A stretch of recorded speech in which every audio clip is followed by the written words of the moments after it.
1 Corinthians chapter 7, starting to read at verse 1. Now, for the matters you wrote about, it is good for a man not to have sexual relations with a woman. But since sexual immorality is occurring, each man should have sexual relations with his own wife, and each woman with her own husband. The husband should fulfill his marital duty to his wife, and likewise the wife to her husband. The wife does not have any authority over her own body, but yields it to her husband. In the same way, the husband does not have authority over his own body, but yields it to his wife.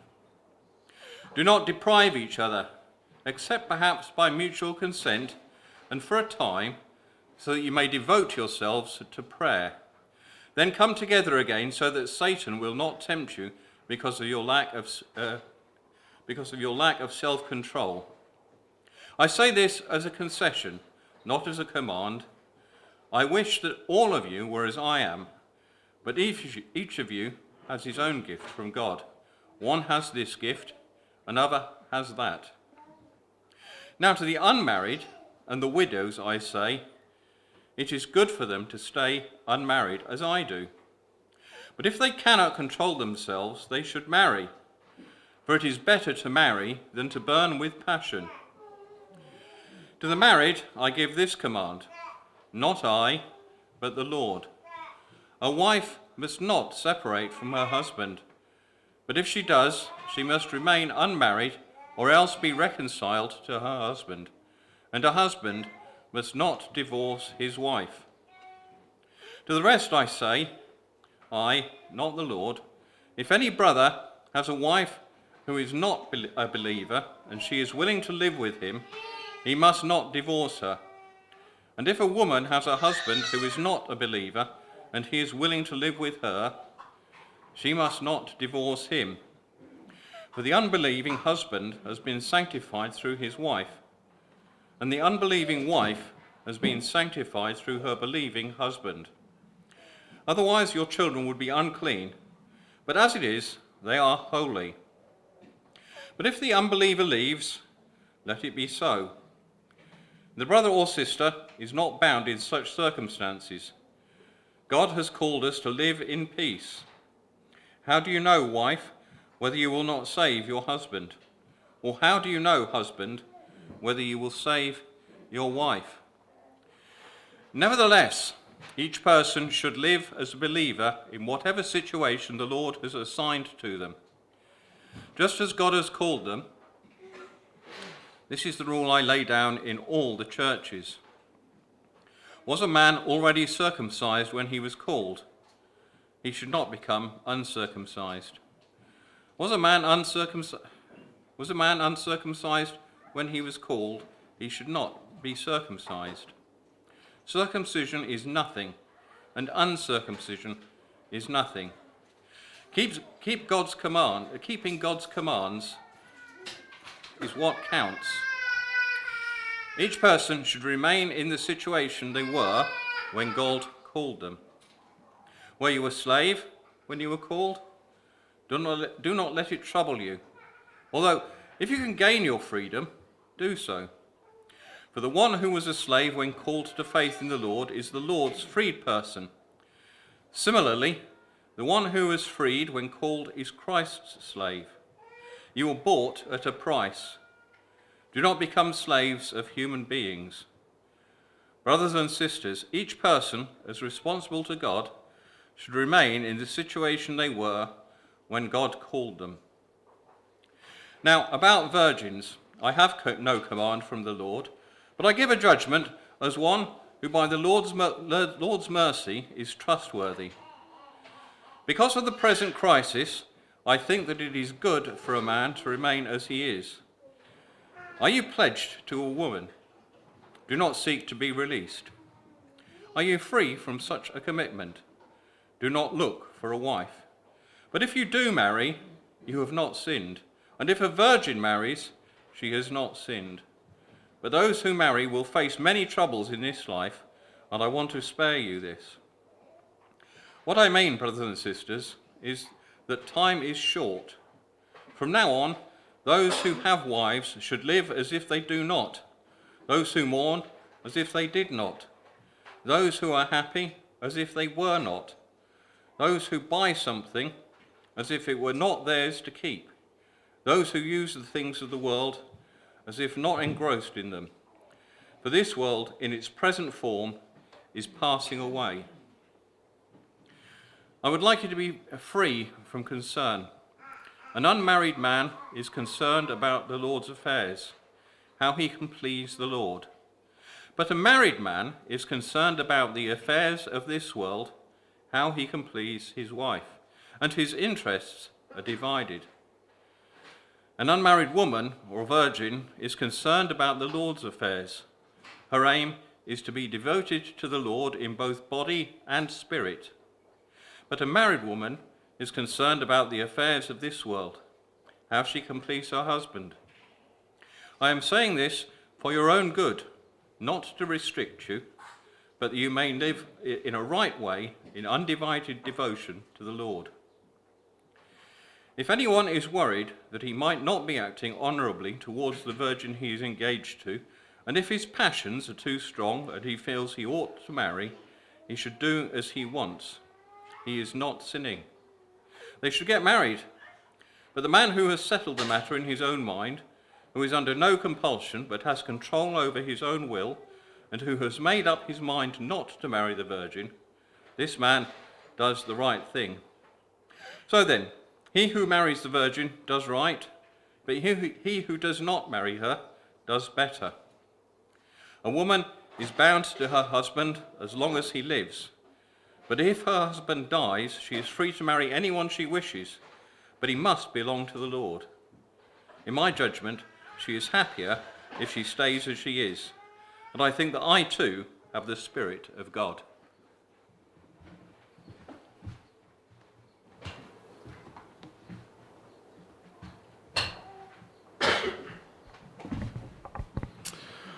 Thank you, Simon. We're going to sing a song now that is a prayer, asking the Lord to guide us, mindful that this world is passing. We are heading to another world, and that's very much part of our message this morning. So let's stand and sing, "Guide Me, O Thou Great Jehovah."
Well, please do turn back to 1 Corinthians chapter 7, and we're looking at verses 25 to 40 this morning, and our theme is marriage and singleness in a world that's passing away.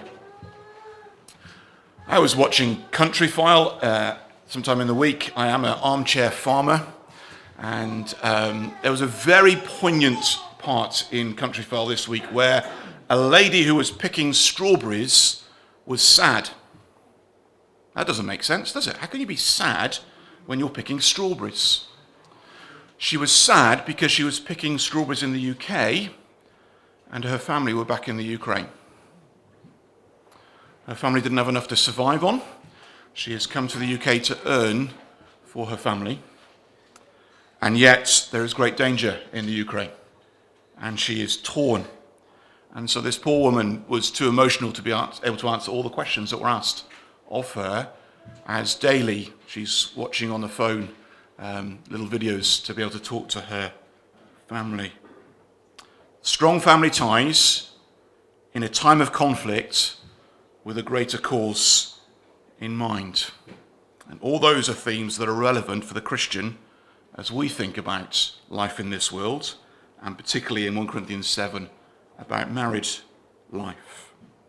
And the first thing that I need to remind you of is that Paul's overall theme in this chapter is that people need to remain as they are, in the sense that your marital status does not define your identity.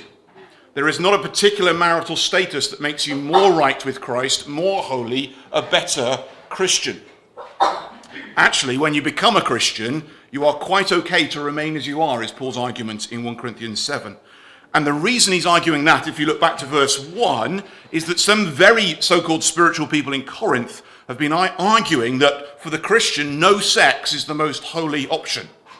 Sex is clearly of this world, and it's a bit mucky and not so nice, and so therefore to have no sex as a Christian is really holy. And Paul is saying, not at all. Not at all. When you become a Christian, marriage or singleness does not define your identity, and therefore neither makes you a better Christian or a more holy person. In the middle of the chapter, in verses 17 to 24, he says, neither do circumcision or slavery. In Paul's time, the three key identity markers of anybody was their marital status, whether they were circumcised or not, or whether they were a slave or an owner.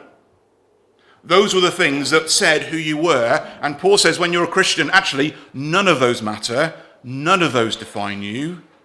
You're God's child. You're loved. You're a citizen of heaven. Your status has entirely changed when you become a Christian. And therefore, you don't need to change some earthly status to be a faithful follower of Jesus. If you're married, stay married. It's fine. Serve Jesus in your marriage. If your unbelieving spouse can't cope with your new faith and they walk away, that's okay. Live with that. Neither circumcision or slavery affects your status. So having dealt with it's okay to be married and have sex and be a Christian, and now he's trying to work through, well, what if you are not yet married? How do you make that choice? And in particular, you'll see in verses 25 to 40, the word virgin occurs a number of times. Now, it's a technical word here. It's not what we're thinking of, because if you look in verse 34, I think it is, he talks about the unmarried woman or the virgin. So virgin is a subset of unmarried women, and I think in the context, it's talking about someone who is pledged to be married. Okay? So Ellie. That's you, you're engaged, getting married soon. This is a message, not just for Ellie, but for everybody. But it's someone who's in that status where they're engaged to be married. They're not yet married, but they're into that. And of course, with this pressure on sex is not holy, they're now really screwed up in terms of their thinking, what do I do? Is it okay to get married? Should I stay single? And they're worried about these things. And that's the situation that Paul is teaching into now. And he's addressing that in the context of, it's okay, stay as you are. You don't need to change your status to gain greater holiness or divine approval. And the overall message in this section is, as with the others, if you're engaged, stay engaged, it's fine, get married. But if you're not, you don't have to get engaged and get married. It's okay. In certain situations, it is okay to change your status. because actually your status doesn't define your spiritual life. But generally remain as you are. Okay, now within this section then, there's some other teaching that has not been brought out in the chapter that we need to grapple with as we think about how we make these decisions. And I've put them in reverse order, but you will see in verse 31, we're told that this world in its present form is passing away. And in verse 29, that our time is short, and that in verse 26, there is a present crisis. Why is it that none of these statuses define ultimately who you are? That it doesn't matter whether you're married or single this morning in terms of your Christianity. It doesn't matter whether you are a slave or free, or circumcised or not, or middle class or lower class, or whatever the primary identity markers are for our culture. Well, the primary reason it doesn't matter, can you see in verse 31, is actually this world in its present form is passing away. None of those statuses are going to last. You will not be single or married forever. You'll not be a slave or free forever, or circumcised or uncircumcised forever, or a university graduate or not a university graduate forever. Those statuses, this part of our world and its present form is passing away. Now, Paul is not talking about the fact that Boris Johnson is stepping down and we're trying to find a new prime minister and a cabinet. He's not talking about something temporary like that. He's talking about the return of Jesus. He's talking about a whole new creation when this world as we know is wrapped up and the next chapter of the story starts where there is a new creation with no more death and sorrow and tears and parting, where there's no more sin, and, as Jesus teaches, where there is no more marriage. These things are all temporary. We remind ourselves of that in the wedding ceremony when we say we pledge ourselves to each other until death parts us. Or we could say, and until Jesus comes, or until Jesus comes again. None of these statuses are permanent because this world in its present form is passing away. And so for Christians, actually, when you know that truth, that changes everything. That changes your whole outlook on life. As Paul says, working back into verse 29, it means that we recognize that time is short. This present world is passing away. There is a more permanent future, and therefore time here is limited. Now we need to understand what he's saying here. He's not meaning what a church in Nigeria are reported to have thought in the last few weeks. They'd decided that Jesus was coming back. They'd named a date. And so they'd all gathered in the church building to be ready for the return of Jesus. And when he didn't turn up on that date, the church leaders locked the doors and kept everybody in until the new revised date a week later. And sadly, the state had to get involved and rescue these poor Christians locked in this church building because Jesus hadn't come again yet. When Paul is saying the time is short, we don't know when Jesus is coming. There's no date, so he's not saying it's coming next week, so that in that sense, but in the sense of this world is passing. Everything here is passing. There's a limited opportunity to get ready for the coming world. Actually, your relationship with Jesus defines where you're going to spend eternity, and time is short to get the good news of Jesus out to a lost world that is currently heading to hell rather than to that new creation. And so time is pressured. There is a priority now for believers over and above everything else, which is to get the good news of Jesus out to a lost and broken world so that everybody is ready to receive Christ as Lord when he returns.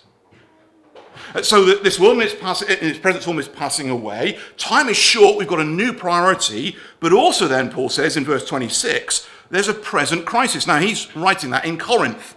He's not talking about something that's happening here and now, but there and then. And the frustrating thing is, he doesn't tell us what it is. So we don't know. Sorry to let you down. In chapter 11, some of the members in Corinth have died. And actually in chapter 11, it seems to be as a direct judgment of God for their wickedness. So is that the present crisis? Or is there something culturally going on in Corinth, pressure on Christians, or something we don't actually know? But Paul is reminding us that in this broken world that is cursed because of our sin, there are crises. There are times when life is just turned upside down.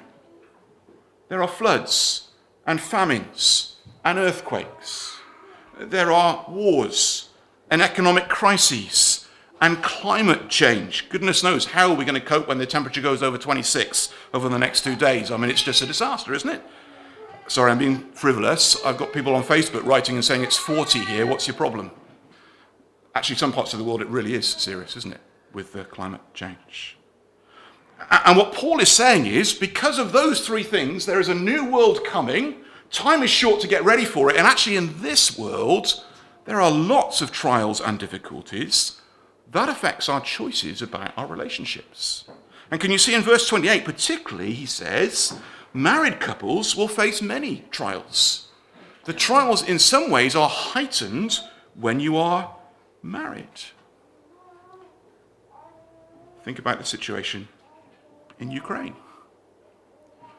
If you are single, you can make choices about where you go and what you do without ties to others. If you are married with children and you are away from your family picking strawberries, there's an added burden there of separation. And so what Paul wants to remind us as he's teaching these things is that we need to be clear on our identity as Christians. It's not whether we're married or not. It's not our ethnic background or our work status or any of those things. We are citizens of that heavenly country. We are children of God. We belong to his family. We are messengers of good news for a lost world that is facing eternity without Jesus. And so how does all that practically cash out in our decisions about our relationships? Well, we'll think about that after our next song. And we're going to sing now about the wonderful grace of God that leads us home. What's our hope in all of this? What's the good news about that world to come? Is that God is gracious to sinful people. Jesus has died that we might be forgiven. And how do we get home? Not because we're champion and brilliant, but because God is, as we sang in our last song, forever faithful. He's also gracious, and he will lead us safely home. Your grace that leads this sinner home. Let's stand and sing.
Okay, so we've been reminded that Paul's big message in chapter 7 is you don't need to change your status. You can remain as you are when you become a Christian, because your status is deeper than any of those things that society is painting as what's most important.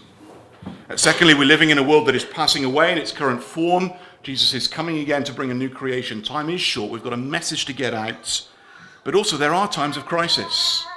We will pass through very difficult situations in this world, and those affect our decisions. So let's think now about Paul's emphasis on right concerns, and look particularly at verses 29 to 35 and verse 39. When your country is at war, and when you're struggling to survive, that changes how you make your choices. You want to be with your family, you've got a husband you love, you've got children you delight in, but at this moment in time, you're going to leave and cross to another country to earn enough money so they can survive. Your priorities change as the context changes. Imagine you own a house on one of the sea edges around our country. Got folks from Whitby this morning. Imagine you're on a cliff on the edge of Whitby, and it's a cliff that's eroding. You know, one of these places where a foot every year is disappearing. How you think about living in that house changes dramatically when there's a foot disappearing every year. You're going to make the most of enjoying living in that house with the sea views. It's lovely, but there's no point in spending thousands and thousands and thousands of pounds on that house when in a few years' time, it ain't going to be there. Changes your mind, doesn't it? And Paul says that because time is short in this passing world, those who are married should live as though they are not. That sounds quite shocking, doesn't it? Is he suggesting you ditch your wife? That live as though you're not married, just carry on as though you're a bachelor or single? Well, clearly he's not saying that, because already in the chapter he's argued that husband and wife have a marital duty towards one another. Actually, you've got a responsibility as a husband or wife in your marriage. So you can't now, just a few verses later, say, oh, and by the way, don't bother with that. No, it's still in that context. So what is he saying here? What was he saying when he says, from now on, verse 29, those who have wives should live as they do not? We'll carry on reading through the next 3 verses, because what we're getting here is a bigger picture argument. Those who mourn should live as if they did not. Really? Those who are happy should live as if they are not. So if you're a Christian and you're feeling really happy, make sure you look miserable, because that's appropriate. Is that what he's saying? It gets a bit clearer now. Those who buy something as if it were not theirs to keep. There's a permanence thing now going on. Those who use the things of this world as if not engrossed in them. What's Paul's meaning in all of these analogies is this. There is a bigger picture. Your marriage is not everything. Your business is not everything. Your current emotional experience is not everything. All of those things are going to change.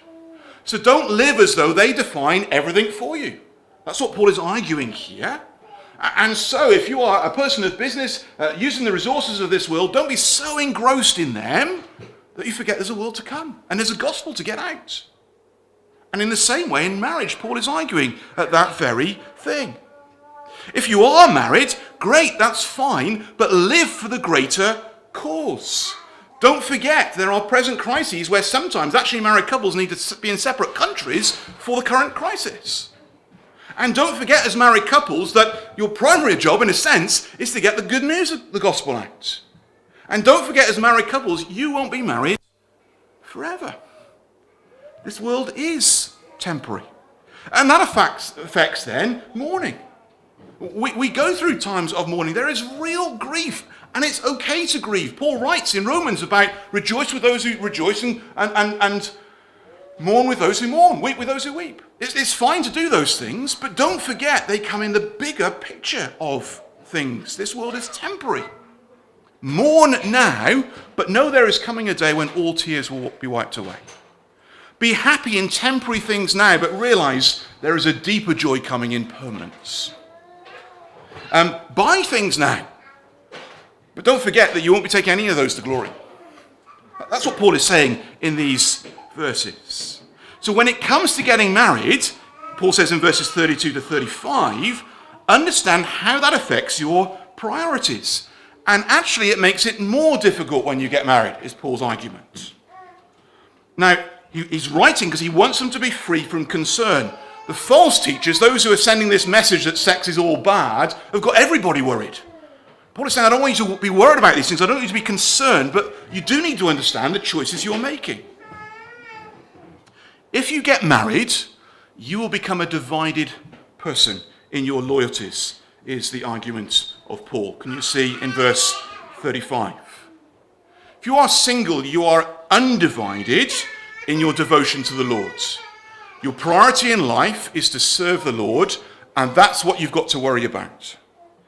If you're a believer who is married, your priority in life is to serve the Lord and to serve your husband or wife. And that makes things a lot more difficult, because you've got to be mindful of them. When you're single and making choices about how you serve the Lord, you are free from lots of ties to be able to make those choices. But if you are married, you have to seriously consider how those choices impact on your partner. And that makes life much more complicated. You've got to do a lot of that communicating stuff, which is what wrecks all marriages that fail. It's the communication stuff. It's hard work, having to work through those choices and the decisions and the implications, and it takes time. When you're single, you just go and do it. And Paul is wanting people to understand then that when you do get married, which is fine, it adds an extra layer of complication to following Jesus in a passing world. If you're a single person in the Ukraine, you can move around. You can say, I'm taking up arms and I'm going to the front, and you're not worried about family. But if you're married with kids, they're still making that choice, but that brings a weight, doesn't it? You're worried about where the family are. Have they escaped safely? You're trying to fight on the front line, but in the back of your mind always is, am I going to see them again? And have they got out safely? And they've gone to England and they're staying with a random family. And what are they going to be like? And how do you focus on the battle there when your mind's over there? That's what Paul is arguing in this chapter. It's hard to be single-minded in your devotion to the Lord when you are married. Now, Paul is not saying here that applies to all aspects of marriage. You know, there are some real benefits to being in partnership with someone else. There are real joys of being married. Paul is not saying blanket, being single is much better in every area. Being single can bring real loneliness. Being single can bring real anxiety when you've got no one else to talk issues through with. So Paul is not saying it's better to be single full stop, but he's saying in this idea of devotion to the Lord in the context of a passing world, and time is short, and even in current crises, actually, it's a lot easier to be single. And so Paul wants the single people in the church, particularly those who are even engaged in Corinth, as they're thinking about their choices, to understand that context. But notice, for married and unmarried in these verses, Paul is saying, we're all devoted to the Lord. It's not that single people are devoted to the Lord and married people aren't. It's just that married people have got an added complication of also being devoted to their husband or wife. Now that makes sense of his command then in verse 39 to the widows. He says to them, because they are also a category of single people, if your husband has died, you are entirely free to remarry. Although actually I think he says it'd be a lot easier if you didn't. But, can you see, he says if you do remarry, it must be in the Lord, is what it literally says, or he must belong to the Lord. He's saying to the widows, who in that context, I'll explain in a minute, were more free to choose who they married, he is saying to them, look, living for Jesus in a broken world is hard enough. It gets more complicated if you get married. For goodness sake, don't marry someone who's not heading in the same direction. It's hard enough to be devoted to the Lord, married to someone else who's also devoted to the Lord, because you've got difficult decisions to make. So Paul says, for goodness sake, do not devote yourself to someone who doesn't believe in the Lord, who's not living for a passing world. Because every conversation you have as a married couple then is going to be really hard work. How you use your money, how you use your time, who you spend your time with, it's just going to be conflict all the time because you're heading in different directions. Don't go there, says Paul. Now, why does he only apply that command to the widows here and not to everybody else? My suspicion is this. I think a lot of people in Paul's time didn't get to choose who you married. There were lots of arranged marriages. Lots of young women in Paul's time would have been signed up to somebody, probably they haven't even met, and they would have had no choice. If Paul had said to them, you must only marry in the Lord, that would have put fetters on them that they didn't have any choice over. Actually, the widows in Paul's context were usually the people most free to choose who they were going to marry. And Paul is saying where you're free to choose, don't go there with an unbeliever. Because it's just going to be so difficult. Choose somebody who's heading to glory with you. Because you're going to need that support all the way. Remember, Paul has already said in the chapter, if you're already married to someone who's an unbeliever, maybe through a wrong choice in the past, or because you've become a Christian afterwards, or because you thought they were a believer when you married and they're not now, in all of those, love them, live with them, witness to them, seek to win them for Christ. It's okay, you can remain in that situation, but where you have the freedom to choose, don't go there. So, right concerns. Paul is saying be passionate for the coming kingdom, getting the good news out. And realize the impact of that when you're making choices about whether to marry or not to marry. And finally, let me just land on careful choices. Look at verse 25. Paul says, now about virgins, I have no command from the Lord, but I give a judgment as one who by the Lord's mercy is trustworthy. And again in verse 40, as he's speaking about the widows, in my judgment she is happier if she stays as she is. And I think that I too have the Spirit of God. What Paul is saying in these verses is these are a matter of careful choice, not right or wrong. This is not command, you must marry, you must not marry. It is, should I marry? How do I weigh that up? Remember, your status is not found in your marriage or your singleness. So generally, Paul says, remain as you are. You don't need to change. He says in verse 38, if you go ahead and get married, that's right. You've not sinned. But actually, to not marry, I think is better, says Paul, in my judgment. Paul, through this whole chapter, leans towards celibate singleness as a wiser choice, probably because of the present crisis. Whatever is going on is making being married really tough. So Paul is saying, in this immediate instant, I suggest you don't get married. And what Paul is working out here then in these verses is spirit-filled judgments as he draws together definite theological truth and the changing circumstances they're living with. And he's not dogmatic. He does not say, you must not marry. And he does not say, you must marry. He says, let me paint the theological truth about this world and its passing away, and the time is short, and our great priority to get the gospel out, and the troubles that are coming. Now think it through. I think, says Paul, you'd be better off not getting married. But if you do, it's fine. You've not sinned. Just enter into it, understanding what's coming. It's interesting through the chapter how Paul chops and changes. So at one point he says he has a command from the Lord, do it. Jesus has commanded. He's got express written command from the Lord. On another occasion, he says, I have no command, but I'm telling you, this is a command. I'm an apostle of the Lord Jesus Christ, and this is a clear command. And then on other occasions, he says, this is not a command, it's concession. This is not a command. My spirit-filled judgment, I think this might be best. And I want to draw that out because that is vital in church life. We need to be very clear what the commands are, and we need to be very clear what is wise judgment. And we need to be very clear on what is personal choice. Paul says in verse 35, I'm writing these things for your good, not as a noose for your neck, or as the NIV has translated it, not to restrict you. Paul is saying, as I look at you and the situations you're in, and the choices you're making, and the potential consequences, I think for your good it'd be better to stay single. But if you want to get married, it's fine. Paul in verse 37, as he's advising a man betrothed to be married, who might make the choice not to get married, he sets out 4 requirements for that man in making the choice. Can you see there? Verse 37, the man who settled the matter in his own mind, so he's clear in here, who's under no compulsion. He's not like this from the spiritual leaders who are heavy shepherding and saying, you're being wicked and unspiritual for getting married. No, there's been no outside compulsion. He's got to have control over his own will. He's not thinking, I'm so in love with her, I really want to marry her, but I've got to be spiritual and not. No, so be control over his will, and he's made up his mind not to marry her. It's fine. But those 4 things have got to be true. It's down to his individual judgment And he's got to work that out. And therefore, it's not for anyone else to say he was right or wrong. It's his choice. And we need to be really careful in all of these matters within our churches that there isn't any external compulsion or unwritten expectations. In the church that Jane and I were in Reading, there were a lovely couple, Doc Mosley and his wife, for whom cherry pie was their matchmaking meal. They used to invite all the students to lunch every Sunday, and they would even arrange them around the seating on the table as to who they were trying to match up.